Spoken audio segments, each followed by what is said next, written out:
Me's a people. So the first thing I want to know though is just what are your three essentials that you carry with you, things that you have that are important to you? So if you would have asked me this 3 weeks ago, it would have just the usual. Like when I walk out the door, I got to pat down phone, wallet, earphone. But yeah, now that I've started driving, phone, wallet, keys. And that's only because, of course, this is just the things that you kind of have. But, ironically, I leave my wallet in the car a lot of times because I see my car is kind of like I need it to get where I'm going. So it's kind of an extension of my pocket. Like anything I'm going to need when I get there, I can just reach my car and grab. So it would be still phone and keys, but I guess phone, keys. Phone, keys, hat. Phone, keys, hat.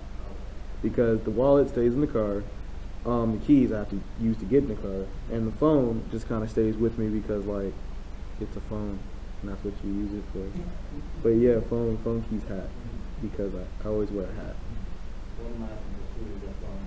Mine is not even just to call people because I drive a lot for work. Personally, like I don't listen to the radio, and actually you were telling me this too. The phone is my access to whatever I want to listen to. Yeah. Whether it's even sometimes even listening to as I'm driving, listening to a sermon or something that I've been interested in, even TED Talks and different podcasts. So just to even catch up on news because like I don't listen to the radio like that. So the phone is like my way of just connecting to get more information while I'm driving, listening to TED Talks, listening to podcasts, listening to sermons. Like honestly, that's like important because sometimes I don't even have that those stats because I can't listen to my sermon or my TED Talk. I'll be driving for hours sometimes. So for me, it's a necessity mainly just to learn more and just use it as a time just to even get closer to God. Like I said, listening to sermons too, I don't have time to because I'm always learning here and there. So that's how one necessity for me. And anyone will tell you too, like, oh, he said this one is a necessity. You try to call me, I'm not going to answer because I'm not. Even though I have it, sometimes I have it on. I don't know why I do this because I have it on vibrate or silent. I don't know. It's just a habit. I think it's because I go into work and then I take it off. Yeah. So they call me. You make me feel bad because when you mention like the phone, my phone is only an essential, quote unquote, because I do so much. Now, back in Texas, for example, I literally made money, like the phone was necessary. Like I had to go to the door. That's how we set up appointments. So I know what street we're on. That's how you know this. But then driving, now that I've started driving, my phone is kind of like one of those things where it's like, I can listen to, I have playlists. I have like 3, 4, 5 playlists. And they're all filled up with hundreds of songs of just different moods, different ideas that I have. And so it's what I like to listen to. So I put it on. You know, it gets me in certain, like how I want to feel. And I can just swipe through. Whereas the radio is just kind of like, oh, I don't want to hear that, but it's on because this is the radio. So yay, you know? And so yeah, that's that. I should probably listen to podcasts because I have podcasts in my Spotify. I didn't even think about that. I just usually just think like, hey yo, And then my phone is that access that I have to like, not other people, because anyone who knows me knows that like, well, that's not true. They probably wouldn't know this. I don't like people. I can't stand people. But I'm a people person, which means I'll put myself out there to help and be there for you. But I can't stand people. Like they're terrible, and I hate phone calls. I absolutely hate phone calls. My phone is used more for texting, not even through Messenger. I text on Instagram. I text like 4 people most throughout my day on Instagram. Have to text Letitia, of course. It's a habit. That's my girl. I text my brother because it's usually like, so that's how I determine where I'm sleeping that night. If I'm gonna be with my aunt, if I'm gonna be with them, if we're doing something, I'm going over there, staying with my brothers. But if not, then yeah. And then my best friend. It's like, are we going to the gym? Yeah? No? Yeah? Okay, cool. But other than that, I don't really. And there's this guy that started hitting me up. I guess he's a pastor or whatever. I don't know. Yeah. I think it's because of all my years of like being a young man. I kind of have this weird thing where I only text females. And because, like I said, I grew up house full of women. Like I'm so used to only talking to women. So now when I'm texting a guy, I feel weird. Like why am I holding a long-standing conversation with you, sir? Like, why am I checking I'm not going to check my phone for messages from a guy. It's just habit. Like, my phone used to have ladies texting me. Now it's like, just this guy. And I'm like, why? But I get it, because he's a pastor, and he always comes with me. I don't know what the Spirit told him, but I guess he looks to me as, like, someone he can trust when it comes to, like, the word and things like that. Because he hits me up often, like, oh, man, is this a sin? Oh, man, should I do this? Oh, is this a problem? And I always try to redirect him no matter how I'm feeling. I'm like, okay, so I know you keep asking me, but like, what does the word say about that? What would you do about that? And so like, he had asked me the first time, it was like, what, like he likes wrestling, likes WWE. That's his whole page. His whole page is like Bible verses. Someone getting backslammed, Bible verses. Someone getting drop kicked, Bible verses. And that's what he'll tell people. He's like, that's my page. It's wrestling and Bible. And so he'll hit me up. He's like, my favorite wrestler is a Muslim. Is that a problem? Is that a sin? And I'm like, no, because you're just supporting his art. But when it comes to the chance where like and I kind of did the example where like it's different between like following and supporting him, whereas like when we follow and support Little Nas, he openly was like, devil worshiping in his videos, doing stuff like that. Now, doing and supporting stuff like that is like an active anti-God thing to do. Now, in your spare time, once you've done everything you want to do, you watch wrestling. You're not watching him because he's Muslim. You're watching him, and he's not going to get up there and start doing a holy like sacrifice or whatever they do. He's not going to do Muslim practices. It's not going to affect your walk at all. All you got to do is just the simple basics. Is this taking more of my time than God and stuff like that? If you're not checking any of those boxes off, it's just your pastime. You're having fun. You're watching a man do his art, his craft. You're not watching him defame God or anything. It just once he gets off stage, he goes home and prays to Allah, and right. Yeah, and then one thing that we talked about before, so it gets tricky because it's just like, I like this person, but they're good. Is that okay? And it's like, it is as long as my grandma always taught me, like, you're not going to be able to hide yourself from the world, but just don't let it influence you. And then you'll be fine. But I had a point to that, to the phone thing. So yeah, my phone is just like communication for a select few people, and then music. It's just music. So yeah. You said maybe you feel bad. Like, no, only reason why I had to do it is like I was saying before, I told you, like, I'll drive to Victorville, and then from Victorville, I'll go all the way up to the press line or even Lake Arrowhead, then drive back to just like, I need to have something, not the radio, there's something to listen to, even just running back and forth, because sometimes I don't even have time when I'm at home to listen to that stuff. So that's how I use my phone as access to get some sermons or podcasts. But I don't have time to do that. Always going here and there. But yeah, but that's one reason why my phone is an essential. But you said, what else do you feel is essential to you? My keys and my hat. Depending on what hat that is, depends on the day. Now, I will explain the keys because that's the simplest thing. You can't drive without your keys, and so I got my keys so I can drive. By keys, I mean one key, because it's just one key. And so there you go. That's that. And then I don't know. I'm always using my keys for stuff like I had to open a box the other day. Use my key to open a box. Yeah. So there's that. In my hat. I have always had this thing where I just love my head coverage. Now, don't get it wrong. I love my hair because when I wear it out, as you've seen like all the other podcasts, I love to have my hair curly and nice. But since I was young, I've always, I don't know, coincidentally, I've always like had a thing. You know, some people are like, I like firemen. I like this. I like that. I like space. I like aliens. I've always been interested in things, and they just coincidentally have always had their head covered. Now, when I was young, I used to love like wizards and sages with the big hoods and the big robes. Then I got a little older, and I love assassins, like the assassins with the big hoods and the cloaks, and like you just run. So I used to walk around in hoodies all day. It'd be hot in Southern California. They'd be like, "Why are you in a hoodie? Are you?" And people would always just give these weird answers. And in my mind, I just know because I just like the way a hood looks on my head. You know, I just like it's not like I'm pretending to be anything. I'm not doing it. I just really like the way I look, when it's just hood face. I love that look on me, so I wear it, right? And then. Because the hood was pointed. I didn't have one. No, that's terrible. KKK either. No, but 9. I'm just kidding. Yeah, so then as it goes on, I just love I love the 1920s guys. And then like the whole 1930s with the newsboys and like, so I love those kind of hats. I love just the sharp, we're going to get dressed to do nothing but eat cheese kind of guys, you know? And they always have like these nice smooth hats. And then I got a little older than that. I love cowboys, which wear cowboy hats. So I had a cowboy hat at one point.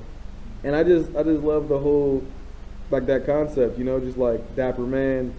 Like you see a lady, you just, how you doing? You know, I love to tip my hat at people too. I wear a hat so much, and I tip my hat so much that when I'm not wearing a hat, I look like a buffoon because I will see a lady and I will reach for nothing. And she's just like, what is he doing?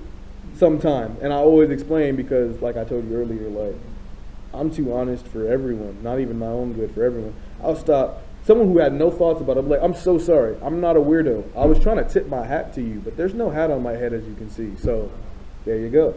And yeah, I wear my hat.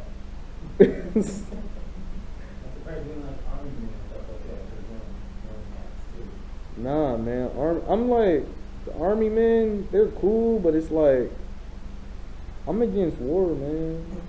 I mean, like, I don't even play, like, Call of Duty. It's just, like, I play, like, Apex and stuff, because those are scientists, but it's like, war, like, that's just protection and peace. No, it's human greed with guns.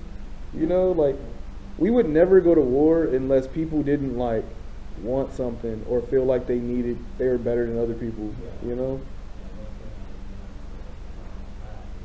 Even just if you look at how all wars are kind of started, either started because someone was angry because they felt hurt, or someone was angry because they wanted something, or a lot of it is anger because you want something, anger because something happened to you, trying to get something back, or trying to keep power.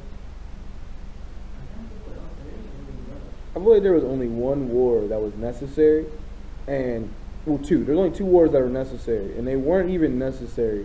It was just a set of negative actions that built to that. And I get what you're saying. Like everyone is just, I want something, or I'm trying to keep something, right? So, oh no, I want something, or I'm trying to hold power or something. Now, for all those that listen that are like in the military, because I have a lot of military friends. Don't get me wrong. We're already in the system. You're already doing it. You know, like congratulations, thank you for what you're doing.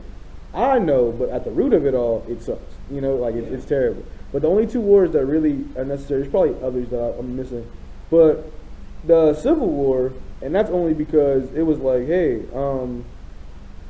I want slaves. And we were like, hey, but we kind of want you to do other stuff and share the money. You have too much money from slaves. And we're like, but hey, like, I want to keep my slaves and keep all the money. But like, hey, share the money. And then so they left. We were like, we're just going to be alone. And then they were like, we're going to make this about slaves so people support us, but it's not about slaves. We just want some more money to help us out. That one was only necessary because at the end of it, hooray, we're going to maybe think about black people being free. Is that cool? You know? But then like, and in the Revolutionary War, because then it's like, hey, check it out, new country, like congratulations, you know. But other than that, those weren't even necessary. Like I said, if Britain didn't want to own everything, we wouldn't need to have that war. And then if people didn't want to own people, we wouldn't really have to have that other war. And it kind of goes back to just simple nature. And even some Yeah. people are just. People are trash. People are trash. And it's crazy because even our maker knows it. That's why there's like a bunch of verses about how like the flesh is just like grimy and like we're terrible. But that's the cool part about Christianity is like we don't have to stay trash. It's like you suck, but you don't have to suck, you know?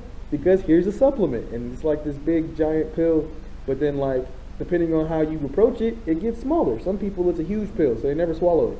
Some people it's not even a big pill. Matter of fact, it's a gummy for some people. And that's Jesus. For some people it's just like, oh that's a vitamin. Or that's a nasal spray. It's like it's simple. But for other people it's an injection. It's a shot. Or it's a big horse pill. And it's like, I mean, it's Jesus, man. But humans do suck. And yeah, that's why we have wars and stuff. Like you just said, God knows. But actually, it reminded me of a verse that, and we weren't even trying to go here, but it reminded me of a verse. Whip it out, man. Yeah.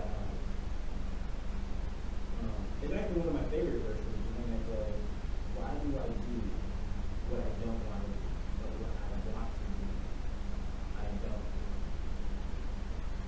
It's deep, man.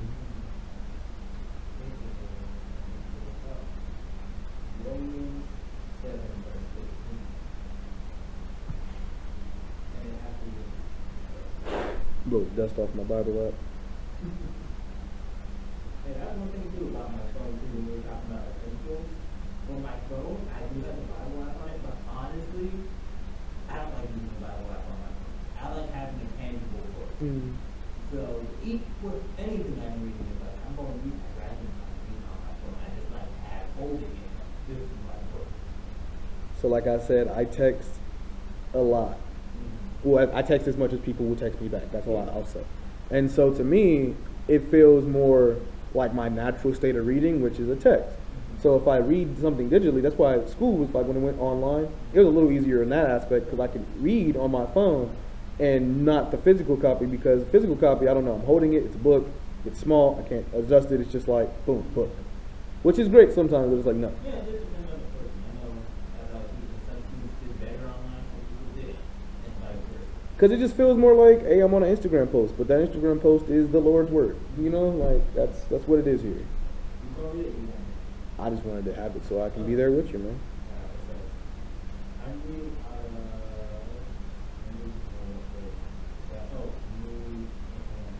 You said Romans 7:9. no, Romans 7:15.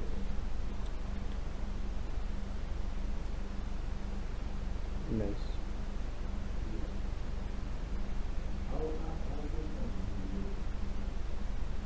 It's a new life. But it says, I want to really understand what I want to do what is right, but I do not do it. Instead, I do what I hate. But if I know what I'm doing is wrong, this shows that I agree that the law is good. So I am not the one doing wrong, it is the sin that in me. Huh?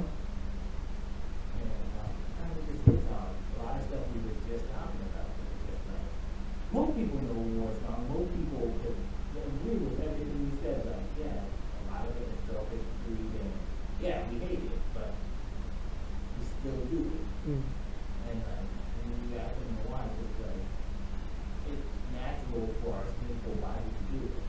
I was actually talking to someone about it because as I was reading it, something clicked on, something clicked to me, something that you said too a while back. When I look at little kids, I put that verse into this little kid and you ask the little kid, why do you slap your brother?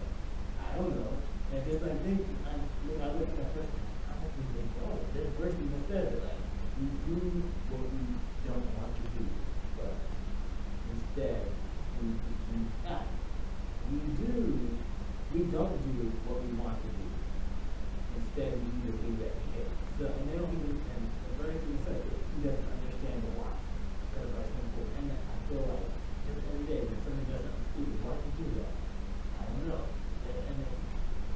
I always think about stuff like that when it comes to like curse words or like doing the wrong thing, because doing the wrong thing only feels good because it's the wrong thing, and most of the times, what the wrong thing is does feel good sometimes. But it's like I always wonder if we were to teach people, like the select few of us know what's right and wrong for real, and we were to teach people that everything that was right is wrong, everything that was wrong was right, would they want still to do the wrong thing because like just out of like what we know is wrong, just out of habit of wanting to do that action itself, or would they want to like do the wrong thing that we know is right because they just want to be bad, you know? But in our minds, we know it's right and wrong. So like for example, so I can get this in a way that everybody can grasp it. We know the F word, like, is a bad word, right?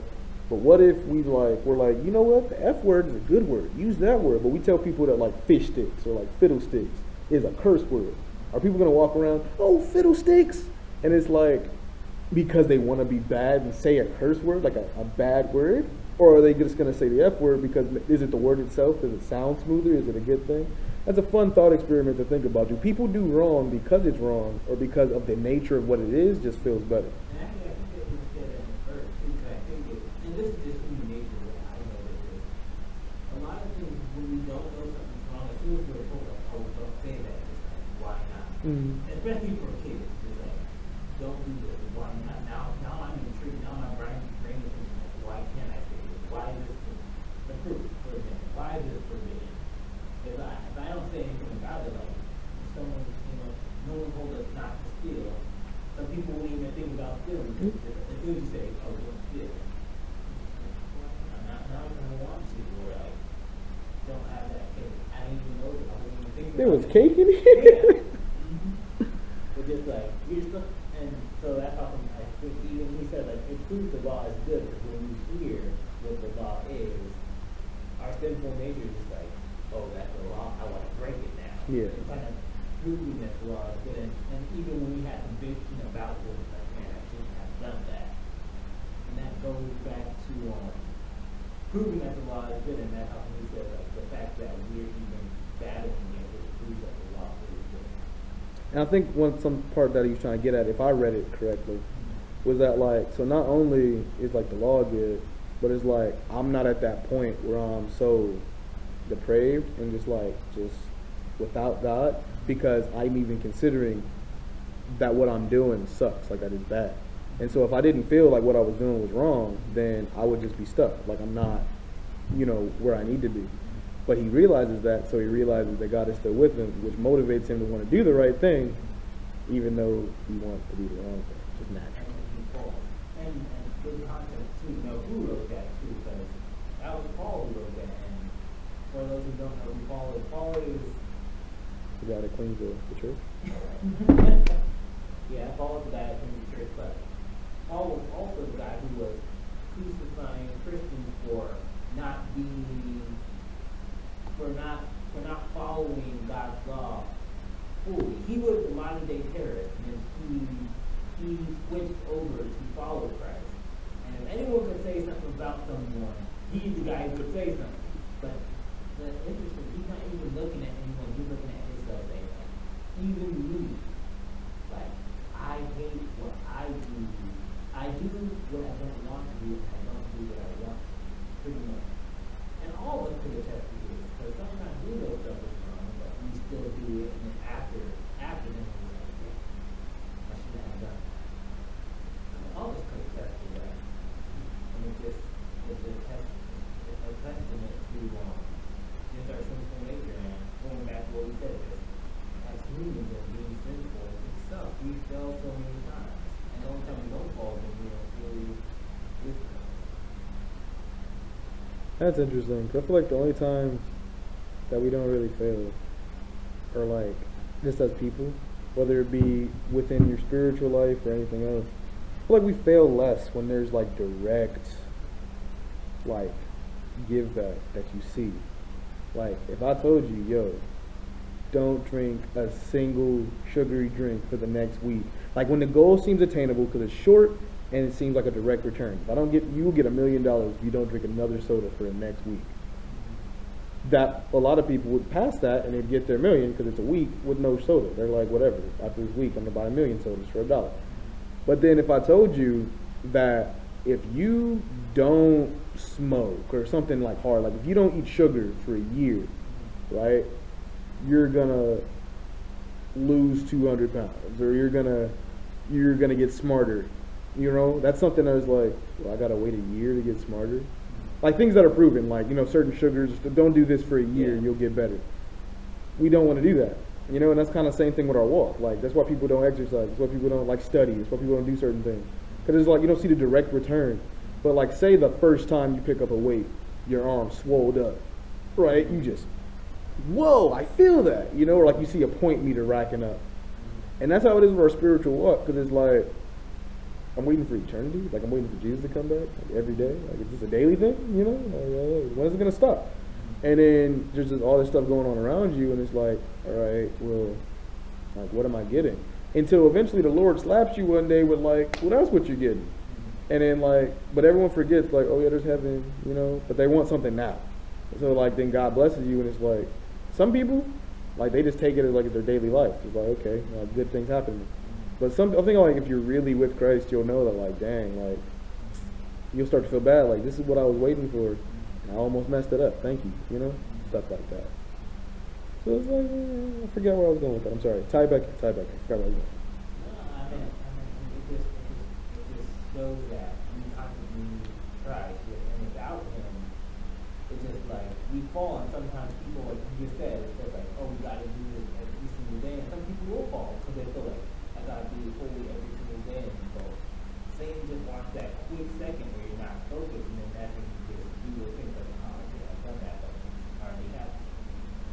But, well, and this is actually, I love this topic too, and we didn't even mean to go here. But I got another question for you though, going back to getting to know you.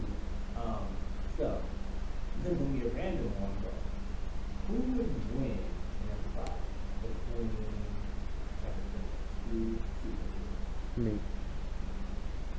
I'm just kidding. between Batman and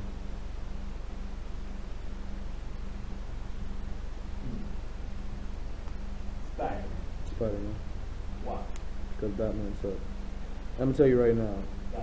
Got Batman is the perfect definition of plot armor and white privilege, and I cannot stand Batman. Everyone just loves Batman, but it's like he's literally just a guy with enough money and social status to get dressed up, go out and fight people, and everyone else is just like, okay. I mean, he makes it. If he did that in, like, not New York, but like, say if he tried to do that in, like, DC or something, Batman would get shot, right? Like, he lives in such a crappy part of Michigan where it's like, I mean, hey, we'll take anyone's help, thank you, you know? And so some random millionaire who we never see at night, you know, like, just so happens to, like, oh, you know, like, just disappeared, like, you know, there's this random guy who has enough money, enough power, enough weapons to save the city. They just want help. Spider-Man was an actual genius, a nerd guy, that, you know, was just living his life, chilling. And then he got bit. He didn't choose to get bit. He didn't decide, hey, my parents are dead, I think I'm just going to beat up every villain and criminal in town. You know? He was like, well, I got bit. And then his life was like, well, what am I going to do now? It's like, well, I'm a spider. How about I save people? You know? And he's stronger. He's faster.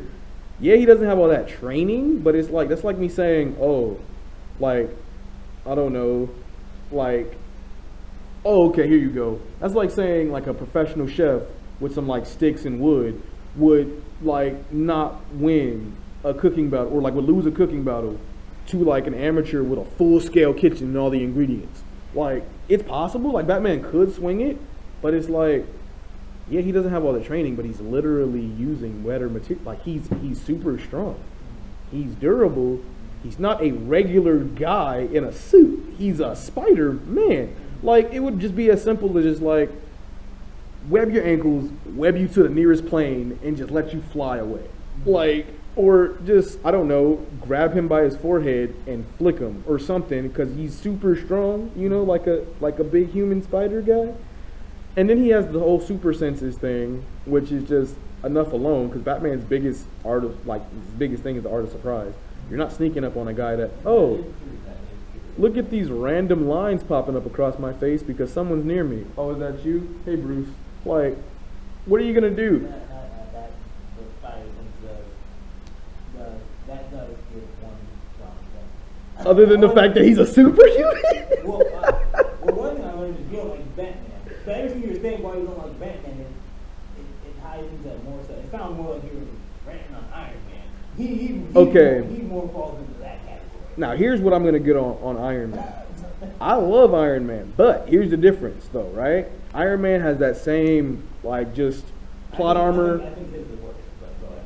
No, the only reason why Tony is a little bit better is because he comes from a legacy of geniuses, not just a legacy of billionaires. Like he literally was dropped in Syria or whatever country that was with nothing but the materials they had, and then like saved himself. You know, Batman was just at home, found out his parent like he was coming from a movie. In fact, like you know. He was coming from a movie, and your parents were just so happened to be too well dressed in the wrong part. You know you live in Gotham. Gotham was Gotham before Batman was there. You knew you. That's like me going out in like Chirac, or like in the middle of L.A. just wearing all blue. Like, oh, we're just gonna go for a lovely little ice cream. Oh no, my parents are dead because we walked through a blood neighborhood and I'm dressed like a Crip. Like, no, you live in one of the worst cities in the country and decided to go out. I'm a millionaire. Nothing's gonna hurt me.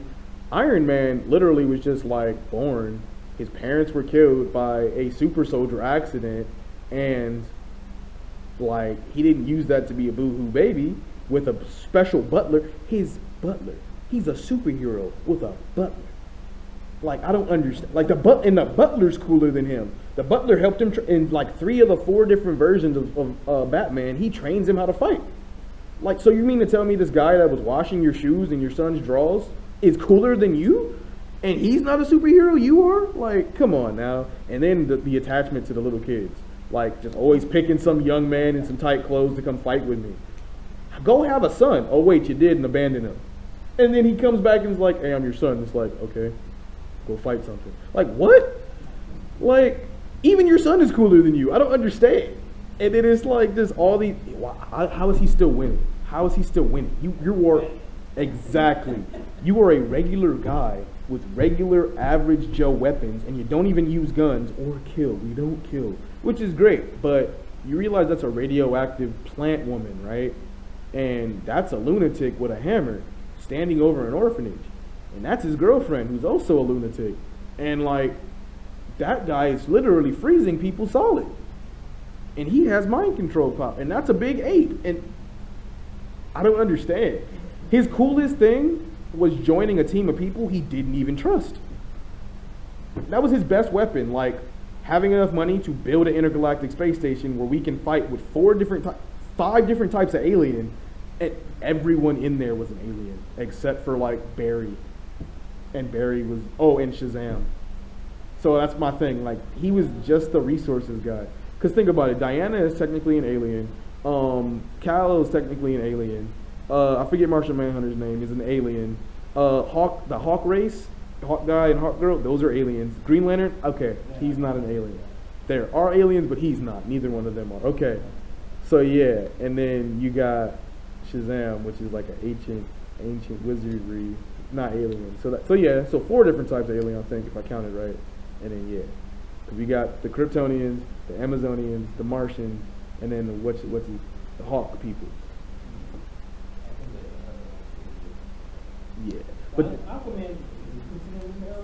Aquaman is an alien. Aquaman is a ancient race of Earth people from before. So you're right. But here's the thing about Batman, right? I mean not Batman. Here's the thing about Tony Stark, about Iron Man. Tony Stark was not only a genius. So if you were to sit both Bruce and Tony down and was like, here, take this test, or like here, sit them down in a college class, and the first one to come out with the highest grades at the end wins. Tony is a genius with like a degree. I think he has 2, but yeah, he has at least 1 degree. Bruce was just a billionaire baby boy, right? Who just learned how to fight. So if you put him in a dojo and said, hey, who's gonna kick and punch better? Bruce is gonna win. because he's more physically trained. But Iron Man's smarter, right? Actually has done something with his life. If he wasn't Iron Man, can go and run a company that wasn't, it was handed to him, but he can go start a whole new company and then do that because he has a degree, you know? Bruce can't, but he's not educated. He's just he's the greatest detective with zero credentials. Like, you're walking through people's homes, sir. You're in my balcony. Like, what are you doing? Like, who are you? Tony, at least, like, he doesn't do anything that he doesn't have a credential for. Like, he has to get that's literally what Civil War was about, getting clearance from the city to have all he has, you know? He has a tower that, and he's bold about it. He's like, hey, so I live here on this avenue, pull up. And I get why you're winning. You have science on your side. Like, you're fighting with science. Batman's just like, hey, these hands are tough if you want to fight. You're literally a 1,000-year-old vampire, but if you want to fight, we can. What? And you're winning? You know? And it's just like, that's the difference. And then, like, Tony don't even like kids. Tony don't got no kids. You know, Tony has Pepper. That's all he needs. And he has Jarvis. Good old Jarvis. Tony invented a superhuman to save the world. Enough said. Batman doesn't even trust his closest friends. Come on now. Because he doesn't trust his closest friends? He doesn't trust anyone. As long as he knows who Spider-Man is, I think he'd be,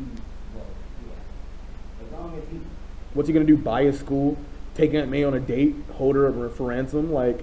And then here's the thing. There's only one superhero on the planet where you have to ask if you do this kind of thing, and they invented this phrase for him. How much prep time do you get? Prep time?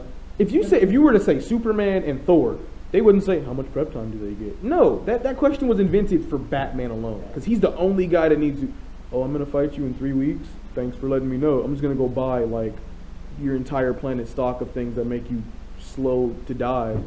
I'm going to go buy the cancer of your planet and give it to you. Like, I'm going to fight a superhuman from another world. Let me just go buy radioactive pieces of your home world. Rather than preserving them and saying, here, let's be at peace. I'm going to buy bullets made of Kryptonian matter that probably still have the blood-stained soil of your ancestors and just shoot you with them. You're a loser. If he walked up to you on a random Tuesday and say, let's fight. Okay, boom, flick you in the forehead, you're dead.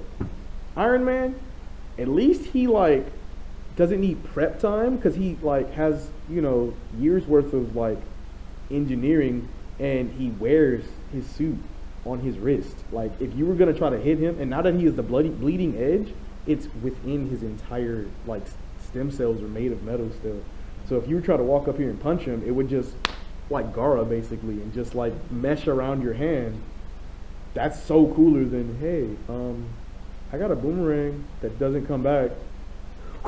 Check it out. It's really just a shuriken shaped like a bat, and it's not even cool.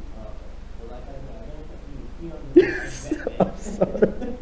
No, it's perfectly fine. A lot of little kids are gonna hate you. Do you know what my email is? I've always not liked Batman. Hey, honestly, I never like. I know Spider-Man has grown on me a little bit. No, the reason why, and this is just his personality, was he came off kind of like a. How did he come off? I'm trying to think of a good way to say it. Cocky? Yeah. Spider-Man is way too cocky for the powers he has. I'll give you that. And then like it's just like he's cocky, but he is a nerd, which makes it worse, doesn't it? So you're pretty much. So I'm just like, yeah, I don't know how I feel about you. But then as I've watched some more, and it's like that's just supposed to be a pill. He's not even kind of cocky. It's like he's trying too hard because he's a nerd, so it comes off extremely. I guess I could be like. Yeah. Because he's trying too hard. Spider-Man literally was just like, hey, I was a weakling. I got bit, became stronger than every bully that has ever bullied me ever. And I have to let people know that I'm not like 16 or 15 or whatever age he is. So he has to try to come off like he's an adult. And cool. Yes. Yeah, so I get why. But still, why they seem talking this way. I don't know how I feel. No, yeah, Spider-Man is way too cocky for what he has. Like, I heard it put by a comedian one time. Spider-Man would not work in the Midwest. Like, I'll get there in like an hour once I drive there because I can't swing off these ears of corn. And it was just hilarious because it's like, if you put Batman in any other city And if you put Spider-Man in any other city, at least Batman would still have the ability of just like, I'm still a rich white man with my account that follows me. Spider-Man is like, what am I gonna swing from? Like him and San Bernardino wouldn't even work. We have 2 tall buildings, and they're in the same part of town. Like, what's he gonna do? Slingshot himself from here to the west side, and then just like swing back off of Medical Center or something? I don't know. But like, he's in New York, so he doesn't have to worry about that. And then occasionally goes to London. Yeah. Have you seen any Spider-Man movies? I have not. I have not either. I need to catch up on that, but I haven't. Honestly, I haven't been to movies. Not haven't been to movies. I'm behind in Marvel movies. Oh, yeah. Last Marvel movie I saw was Shang-Chi? Nope. Infinity War.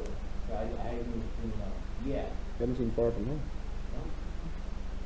Actually, honestly, I haven't seen any of them on home Spider-Man movies. I don't know what. Because you don't like it. No, I actually like the Tobey Maguire ones. They were good, but I don't know, it's just there was like a time period in my life where I just didn't watch any like Marvel movies, and then that fell into that gap. So I want to watch it, and I hear a bunch of guys just like, me personally, I have to watch things in order. I can't jump. I'm just like, no, I'm missing so much, and I know in the Marvel universe too, it's just like, no. It's all connected. Yeah, so it's like, I can't. Yeah, so you should definitely go and watch Yeah, I still gotta all watch of it. Endgame still. I gotta watch. I gotta watch that. Pretty much everything after, like I said, everything after Infinity War, which is a lot. I feel like the most important thing to watch, like when it comes to the new, like the movie before this one, is just like the second half. Like you have to watch the last 2 in credit scenes, and then you'll like, that's the most important thing that you gotta get. I still want to watch that, because if I start and I'm like, okay, I want to catch up on what's going on.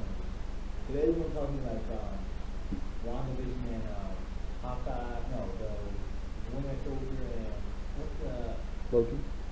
I heard Loki too, but what's the Captain America one? Oh, Captain America and the Winter Soldier? Yeah, that is, yeah, okay, yeah. Yeah, see, I heard those were really good, but I just like, I can't even touch them because I don't know what I missed.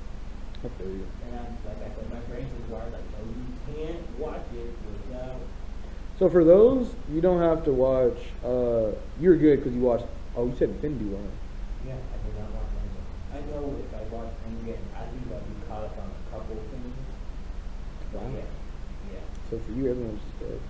Just go home. Yeah. Yeah, everyone else still dead, I guess. I mean, I know for some, because it's like hard not to be spoiled, and I do like that stuff, but it's hard not to be spoiled, so I know certain things. Yeah. I mean, it's Marvel. They don't actually ever kill anyone. That was one of their jokes that on one of the meme pages for Marvel. It was like, oh, Happy's dead. Next movie, Happy's back. Oh, Not Loki's Uncle Ben. dead. Oh, Loki's back. Every time they kill Uncle Ben, they start a new Spider-Man. Uncle Ben, and this last one didn't even have an Uncle Ben, so somewhere Uncle Ben's still alive. Oh. It's like he's like, there's still just some Uncle Ben. Like, why is Aunt May? She's gonna find her Uncle Ben. So it's like even Uncle Ben gets to live. The only people that eventually die are like no one, because you haven't seen the movies. There you go. But I know, that one said like, I know, well, yeah, I'll leave it at that. what made you ask me that of all I don't people? know. I was just, it was just a random quote, getting to know you. Getting to know me. There Yeah. we go. And that was a good one, but like, I don't know you want to like better. Well, yeah. I know, you never know when I say get to know you. I'll ask any question, whatever I can think of. It could have been something else completely left field, but I'm going to ask you. I used to be super into superheroes. I didn't even mean to say I very into superheroes because like my grandmother, she grew up with like Marvel comics, and then so I grew up with Marvel comics, and then like movies and all that. And then now recently in my older years, I'm not that old. I keep saying that because like I'm sorry. In my age, in my head, I've always been like many years older than what I am. Like I was 5, but I was 10.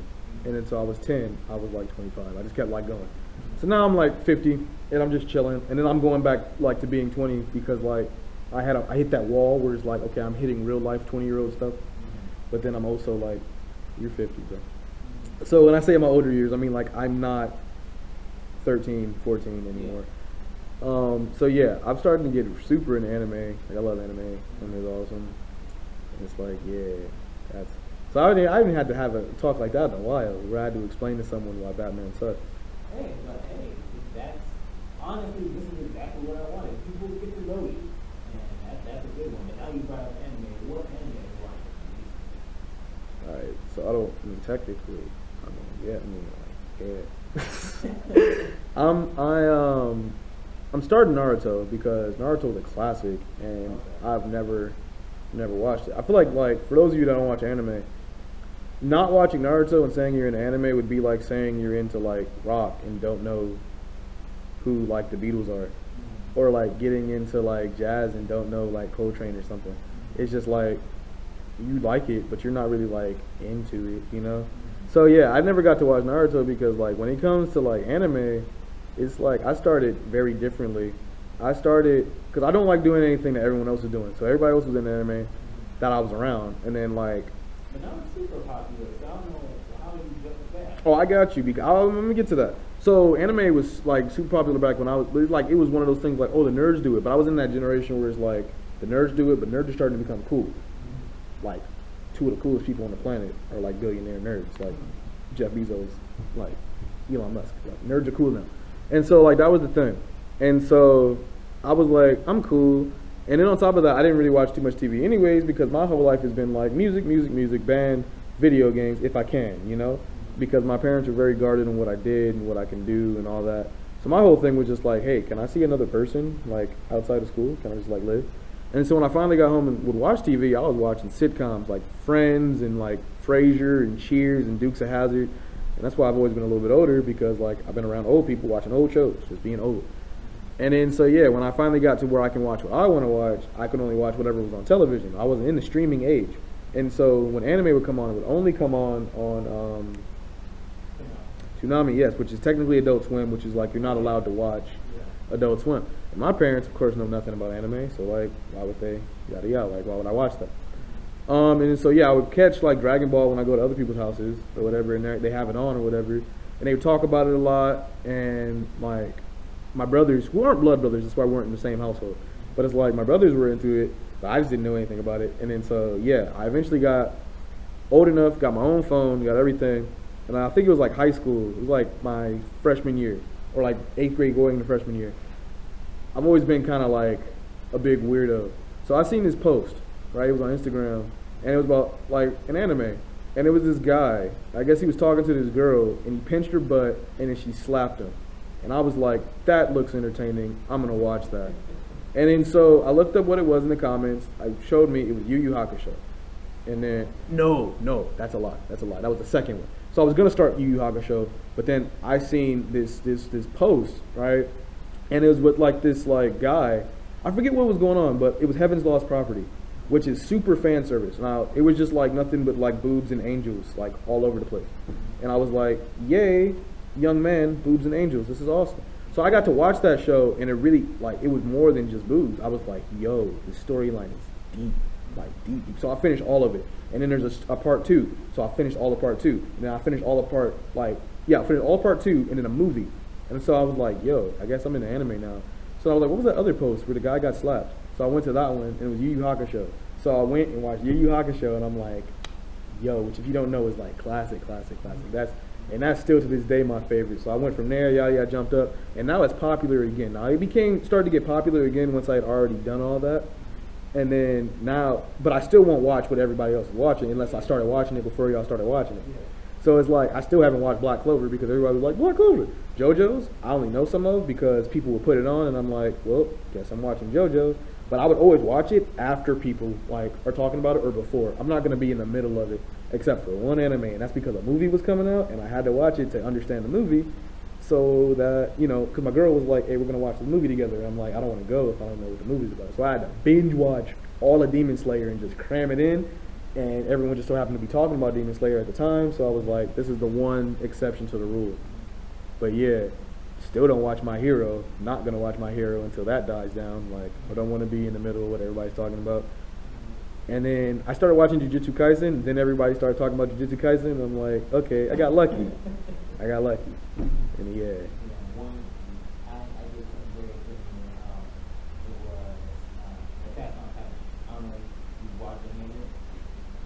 I think I started watching it after I think it was this year, beginning of this year, or like near the end of last year. So like, and you already know it's been out for a while, but everyone was talking about it. So I don't know, but it's good. But I was the same way because like I don't want to hop on the hype train. Right. Because I'm already there. You guys hop on after me. Exactly. But that's just me being physical. I don't want to get followed. Yep, you get it. Not following nobody, man. I follow one person. That's just because he controls my soul, who owns it. Like I'm not. Everyone else, no following, no follow. But I will tell you, the only reason why I'm not watching Attack on Titan is not even the hype thing. I watched one episode because I was like, "Whoop, it's an anime. Let's see if it's good." No, not a fan of like things that feel hopeless. Bro's mom got eaten. First episode. Like, it started off with an ending. Like, it was done. It started off bad. I don't need to see anything else. I just felt sad and hopeless the whole episode. And I'm like, people tell me, it gets better, it gets better. Not for me, it doesn't. I don't care. Like, I've seen enough spoilers of the show to know that, like, yeah, it gets good. That's all I need. Just enough to have for conversation. Like, hey, you remember episode 6? No, but I seen the post about it, you know? So that's good for me. I'm never going to watch that show. People are lucky I watched Promised Neverland. I only watched that because my girl asked me to, because she liked it. But that show also hopeless. Like, what are we going to do with our lives? Nothing, because we're going to die. Like, we're just going to die. Like, at least Naruto, like, his goal is like, I'm going to be Hokage. Yay. Luffy, I'm going to be Pirate King. There's a goal. Hey, let's try not to die because our whole life that we've known is actually on a farm where we feed children to aliens. Yay! What? We're going to escape the farm and go where? Into the world where the aliens live? No?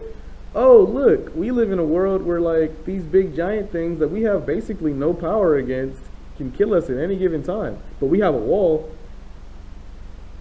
Oh, wait, they broke the wall? Great. We have these little sword knife things. Like, I like it because, like other anime, because it's like, oh, cool, this big, destructive guy that, like, is powerful. Guess what I have? The power of friendship and, like, another, like, set of powers.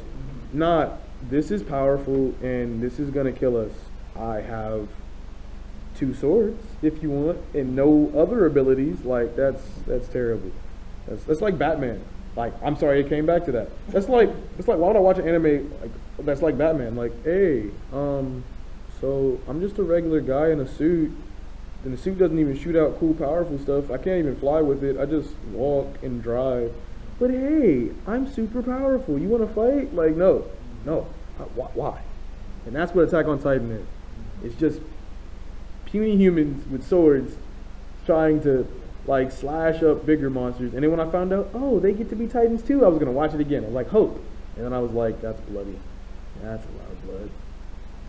And then it's drawn weird. At least, I think if they took, like, if it was drawn like One Piece, but still as gory, I'd be like, okay, it's okay. Because at least the blood is just like grape juice or whatever. Like, Zoro tried to stab his legs off, you know? That's fine. But it's like, it's so gray and dark and, you know, it's not like, yay, come aboard, bring along all your hopes and dreams. And then even Tokyo Ghoul, I'm like, nah, man. Yeah, that one's not good. I've heard about Tokyo Ghoul will make your soul itch in a very serious way. And this ties into some stuff we were talking about before too, like earlier on. Sometimes there's a certain just like, yeah, no, there's a limit time. That one you want that's going too far. Blood Sea? No. Full Metal Alchemist? No, not Full Metal Alchemist. Is that the one where the guy turns his daughter into a dog? Yeah. So what's the difference between Full Metal Alchemist and Full Metal Alchemist Battleground? Brotherhood, yeah. One's more follow the window. Okay. Yeah. Full Metal hits Yeah, that's a little much. I'm not gonna watch a dude turn his daughter into a dog. Yeah. I feel like so far the darkest ish anime I've gotten into, and this is gonna be sad when you if you know it, was Hunter x Hunter, and that's just because I'm not gonna say anything. You stopped right here. Yeah, I was about to say yeah. I heard though. I'm interested in this. Do you remember the Chapter Black arc? Yeah. Now, when I tell you, this is why I love anime, because yeah, it's just regular TV, but they love to put like deep, emotional life lessons. When it made me really think, like, what if there was a tape with everything negative life has ever had? And I stopped and I'm like, there is a tape with everything negative life has ever done. And rather than the only person who can see it, right? Rather than him looking at it saying we were trash and getting rid of us, he actually looked at it, sent his son, died, and said, here, make this better. Even though we still keep replaying the film, adding more to it. He's like, nah, we're going to just throw that away. So that's what makes that one so deep, because it's like, it's on a spiritual level. Like, there was a tape that had everything negative humanity has ever done on it. Bro watched it and wants to go kill all humans. That makes sense. I get it. I definitely get it. Like, Qione was one of the like most relatable enemies ever, because it was just like they mentally tortured him and lied to him. Basically, it was just like, hey, you're fighting for the good of all people, which he was, but he didn't realize that people suck. And so once he found out that people suck, but I'm trying to save all people. You said but no, that's you. That's what I'm saying. Just a Chapter Black arc. Oh, I know, but okay. I'm sorry, my bad. Okay. Yeah, that's what I'm talking about. Because I was gonna say something from Hunter x Hunter, but then you said you hadn't finished it, so I'm like, oh, boom, the other one, Chapter Black. Now that, yes. But that's just even how you what we were talking about before is how just in general humans are. And one thing too that even just watching stuff and even just looking at people too, there's a thin line between becoming that and becoming a person who just be like, well, I'm just gonna forgive and move on. But I know people will fall short. It's a very thin line between people who can. I know people mess up and fall short. I know people do a lot at. I've been on the other hand of that, but I'm gonna move on and forgive. And then the other side is I just hate people. Everyone needs to die or something like that. Yeah. Extreme, but it's a very thin line between the two. And both will know the same exact thing. It's just if you like something completely different. Yeah. And that's It's something. Oh, I'm what sorry. you were saying too. Even when I look at shows that do that, where it's just like the guy's angry and hates humanity, and like sometimes too, I understand why they do it, and I think I could not relate, but I could understand. Like, yeah, I get it. And sometimes I was root for him, like, yeah, they did you wrong. Yeah. Did you wrong, man? But it's just like, but then going back to what we were talking about before, but it's only for entertainment purposes. I never want to say like genocide is good or anything like that. Because no. But it just gives someone else a different perspective, because we're always put the perspective of what someone did and they're wrong, not really looking at their side. Yeah. And that happens a lot in this society. And God knows their side, and God knows their heart. And he just makes me even think about, for example, like, I've asked this question and never gotten a clear answer. When I even look at Judas, for example, I'm like, what was the end outcome for what God had? How does God view it? And what was that end outcome? But it's just like, yeah, we know what happened, and we all know what happened, and we all have our input on what should happen to him. But if I'm not mistaken, it's never clearly stated what happens at the end.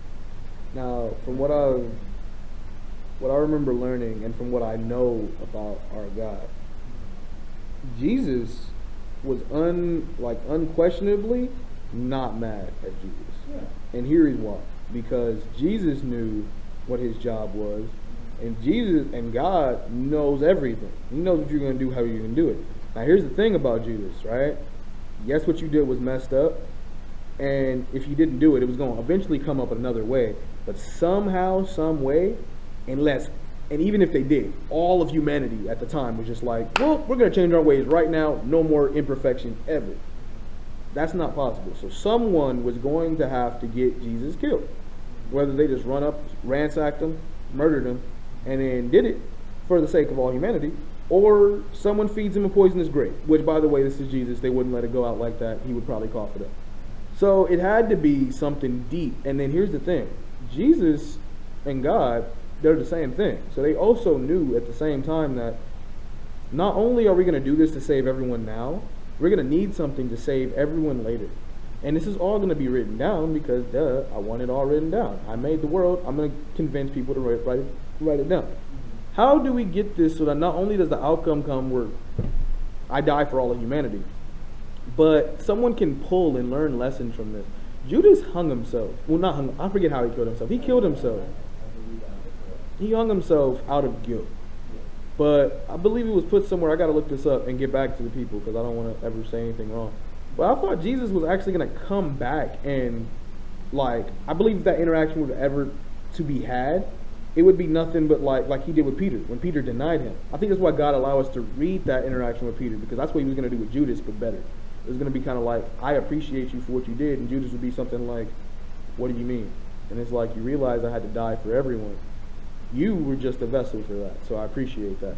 But please, like, go off and be better now. Like, be what I need you to be. Don't be a betrayer, you know? And stuff like that. And so that's kind of how, like, we need to be in this world. That's why, like, I feel like that's why Jesus let us read that, because nothing in the Bible is there just for nothing, you know? And so it really comes back to a point I was getting ready to make, that we're really not taught the right things when it comes emotionally or like how we feel. Like we're in this society we live in. We're taught a really victimized mindset where like everything that happens to you, it's like, oh boy golly, why me? Like, this is happening to me. This hurts. Like, this sucks. Like, ow me. And we're never thinking about the other person. For example, this is going to sound really dumb, but if you walk up on a hungry dog or a hungry lion, let's just make it something simple. If you walk up on a hungry lion, right, who hasn't eaten in days, and you're walked up dressed in meat, you know, because you're doing a protest or whatever, you thinking to yourself, we always think one track individually. I'm in the right. I'm out here doing a protest against meat. I'm a vegan. I'm yada yada. All this little lion sees is I'm hungry and you're food. You know? And so when you get eaten, we're going to kill the lion and be poor person that died. Like, vegans rock. Why? And if you can convert that into your daily life, someone cuts you off on the road and just speeds at 100 miles per hour. It was put to me back when I was young. I would always hear my family say this. You never know. What if that person is like driving their last child or whatever into the hospital, who was sitting up, seizing up and dying, and they have no clue. And you were the last like light before they get to the hospital. And if they would have waited behind you and drove like a good citizen, that person would have died. They can't come back and find you and tell you, I'm sorry for driving like that. I'm trying to save my son or whatever. But just in your heart, that's why you have to learn this attitude of things that happen to you are not happening to you. They're just happening around you. And how are we going to interact differently in this world, knowing that we are responsible? Only us are responsible for how we take and perceive our daily life. You can wake up and see the sun shining and think of that as a negative, right? And here's how I know. I woke up one time, saw the sun shining, and was like, oh, it's another day? And I was instantly mad because I was supposed to wake up that same afternoon the next day, but I just overslept and woke up the next morning. So if you hear that, like, who wakes up, sees the sunshine, gets mad? It's anything in this world we can take and make it either positive or negative for our own interpretation of it. All life is just perception. And so things like the Judas and Jesus situation, we got to learn, like, why did this person betray me? Why did this person hurt me? Why did this person go against me? And use that. Why are they in this situation? To not only make yourself stronger through forgiveness and get yourself closer to God by wondering, how can I be more like you, Jesus? How can I forgive and love others?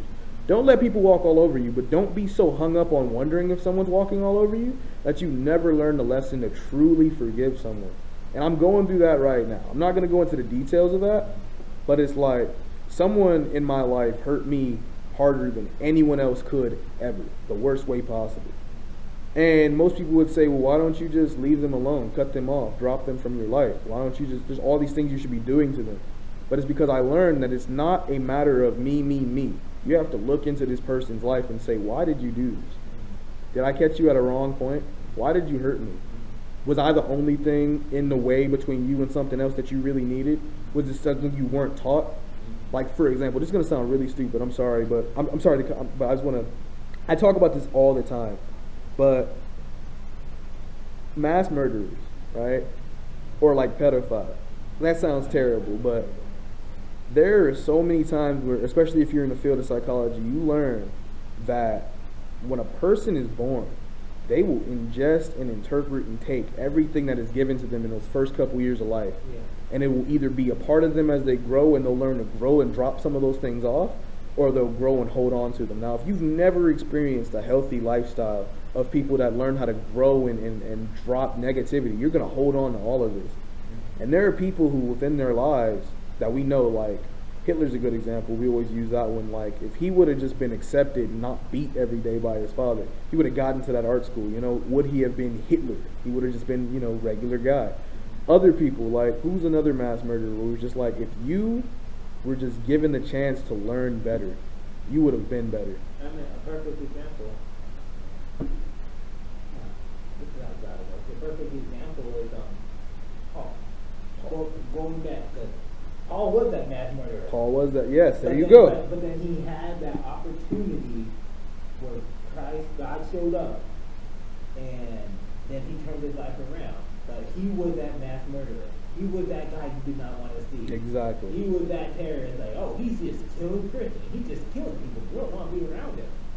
But that's the perfect example of what you were just talking about. Yeah, he was like that, but he was also taught that. It was taught. And he listened to what he was taught until God came and showed him something different. And then he realized what he was taught was completely wrong. And here's an important question, because I know people are going to get to this, right? And it's a rhetorical question for me, but for those. Did God just completely drop and disregard everything he did beforehand because that he knew it was just wrong? Or did he go and confront him? Now, I'm not telling anyone to just let someone walk over you, and let someone just keep hurting you, to let someone just, oh, I know why you did it, so we're going to let it go. Whenever I tell people that, that's what they hit me with. Like, oh, so just because I understand why I'm supposed to just let it go? First of all, you're supposed to let it go because the longer you hold on to it, that's going to keep just causing problems for you. But two, you're not supposed to let it go and just let them get away with it because of you understanding. You're supposed to use that to help you be who you're supposed to be. Because no matter what someone does to you, God is supposed to come, he's going to come back and confront you on it. So don't even worry about them. Yeah. You know? And God never, some people even look at like, God just don't let go of you too. It's not that either. He don't never let somebody get away with something. It's the same as if, like, let's say my child steals something and I catch it. I reprimand her. She's forgiven me. We talk about it. But now, did I forget about it? No. I'm not going to have a more watchful eye on her. Yeah, she's going to be on a tighter leash. I forgave her, but because of your actions, you have a shorter leash. If you never stole and did that, then you would be more free. I'm not going to place you back in a temptation to something I know you're struggling with. Yeah. If I know you have a problem with, like, drugs or whatever, why would I leave you in charge of watching the drugstore? You know, if I know you have a problem with stealing, why would I leave you in charge of the bank? It's stuff like that. Like, that's when God moves us and changes us and like, you know, does that, chastises us. It's not because, oh, look at me, I'm big, I'm God, look at what I can do. He can do that all day long. He's God. He does that when you wake up and still hear birds chirping. Look at that. I made them. You ready? You know? But like, what he does, he's basically saying, this is what your temptation is. This is what your problem is. If I can remove this from you, if I can help you get away from this, boom, you're in the game. I'm not doing this to hurt you. I'm doing this to help us. Because you are part of my kingdom. You're a part of my body, and you're a cancer in it right now. How can we remove this from you? This is something you need, or this is something you desire, but it's going to cause you harm. I'm going to either give it to you in a different way so it's not going to give you a harm, or I'm going to just remove it from you in your life. And back to the point of, that is how God, the main, like, if nobody should be betrayed ever in their life, the person who, and this is what I told the person who hurt me too, it's crazy. I was like, the person who gives us our, like, daily air to breathe, who set the life, the universe in motion. If he can forgive, and if he can get betrayed, who am I? I'm just a person. Of course I can get betrayed, And so it's like, that's what we got to think. We got to think, like, if we constantly, and this is the cool thing, because everybody can do it, because it's personal. All of us have messed up. If I have the nerve to go and betray the only person on this planet or in this universe that should never be betrayed, how am I going to get mad that somebody did something against me when, like, I haven't done half of what he's done to earn never being, wrong done, like, what's that word? Mistreated, right? What have I done? Not saying you deserve to be mistreated, but I'm saying if you can keep getting forgiven and you haven't done anything to earn the forgiveness of the one person that should never have been done wrong, you've done a lot to be done wrong. How do you think you deserve to go around and not forgive? Is what I'm trying to say. You, if anybody, deserve to go and forgive, because you're not as perfect as the person you keep betraying every day. And he forgives, and he deserves to never be betrayed. And it's just like we got to think from the other side of it, the other way of it. Like, who am I? You got to think about what causes people to kill Batman's parents. Exactly. What made them kill Batman's parents? Oh, you know why? Because you're the two richest people in the city, and I'm broke, and you're not doing anything for the city. We don't want no train system. Oh, a train system? Thanks. Good thing I'm paying you more to get across town. Like, I'm laughing though too, because everything came together. But that's just how God works. Like, everything we talk about, even on Batman, man. Yeah. It's tied back, because it's just like, going back to like what was the purpose and X, Y, and Z. Because it's just like, you never know, even just the forgiveness to Batman. Going back to him, he took it into his own hands after that. yeah. And now he doesn't trust anyone. And He didn't take it into his own hands. He took it into Alfred and James Fox's hands, or whatever his name was. Jay Fox. He took it into their hands. He taught him how to fight, and he taught him how to, nothing. He just makes all this stuff for him. Who has to make Tony Stark stuff? Tony Stark has to make all the Tony Stark stuff. Batman has a guy to make his weapon. It's all about revenge, yeah. Yo, that's crazy. That's a perfect analogy, allegory, or whatever. Batman, what's his name? Tony Stark. They both go through very similar things.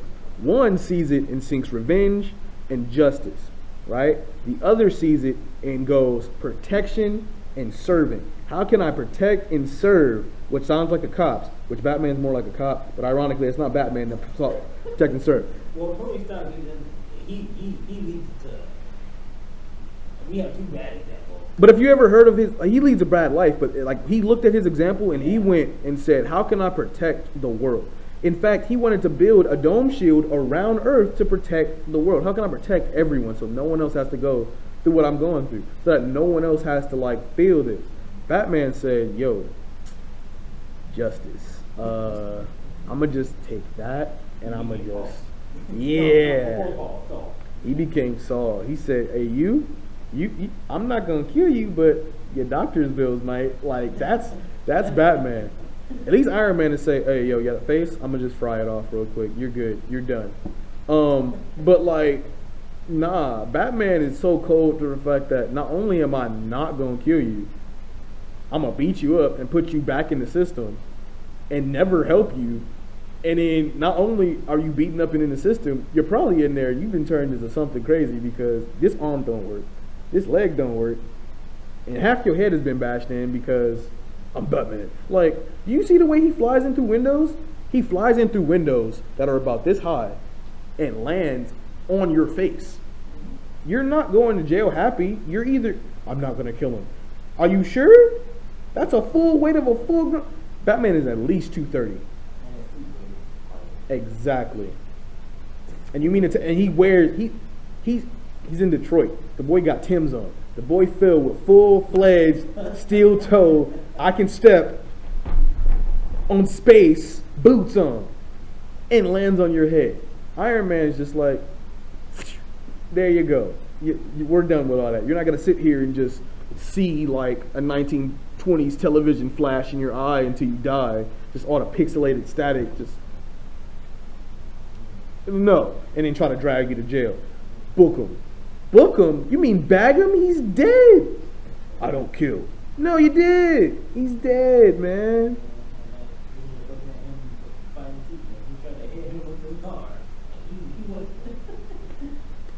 So he either knew this wasn't gonna work and did this for no reason. Right. That's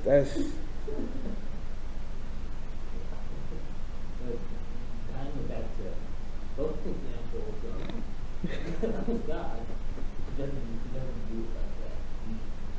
He knows we fall short. We know we don't make stuff. But yeah, that's why we don't make stuff in God. and get up too. That's the most important. Got up. So we need that. We need this. We can't bring back to that third one. Romans 7, verse 15, just like how even when we do what we don't want to do, or we do what we don't want to do, or we don't do what we want to. That just ties back into just our information and just honestly how far we are without him. And that's how we need him more than anything. Because without him, we are nothing.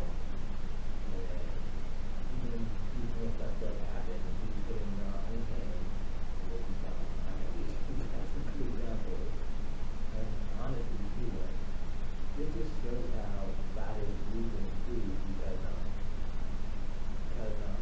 all this wasn't even scripted. We learned from Batman talking about Paul, Saul talking about Romans, and even just talking about what our center, all this ties back into the writing. And this is why we're here too, because you saw we had a fun conversation, but brought it back to God. And we didn't have to be all into a holy and anything like that. No, we were ourselves and God used us.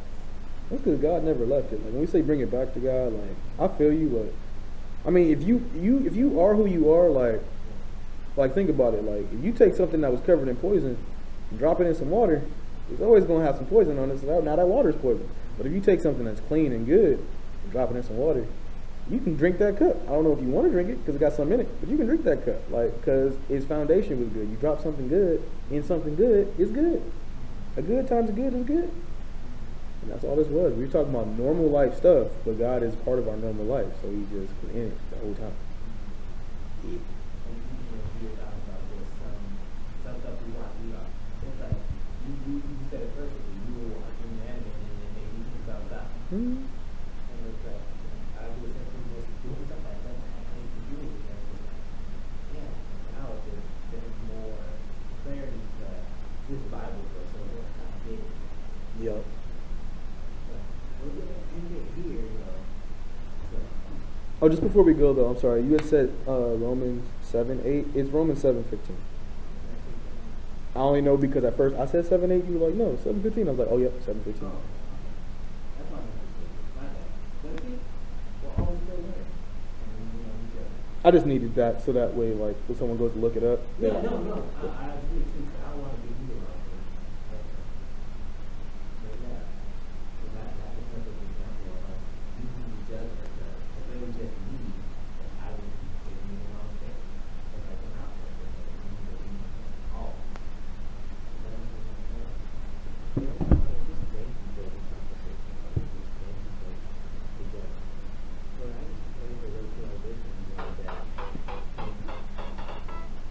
I just pray for those who are listening to that.